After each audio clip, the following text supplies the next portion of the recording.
dito eh. Matalo ka ba? Kaya nga kami nagpaano ng event eh. Yan ang mga kasama ko eh. Matalo dito. Hindi ako kilala. Sino ka ba? Hindi kilala ko.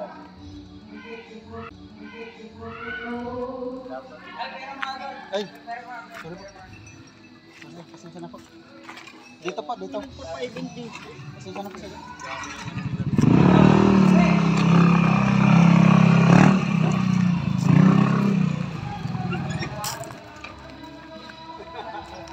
Okay lang eh. Sa sunod, kilalanin nyo muna ang tao bago kayo mag-ano. Kasi mahirap na ano eh. Kilalanin nyo muna. Pasensya na sir. Oh, sige, sa sunod ha. Ayusin nyo ha.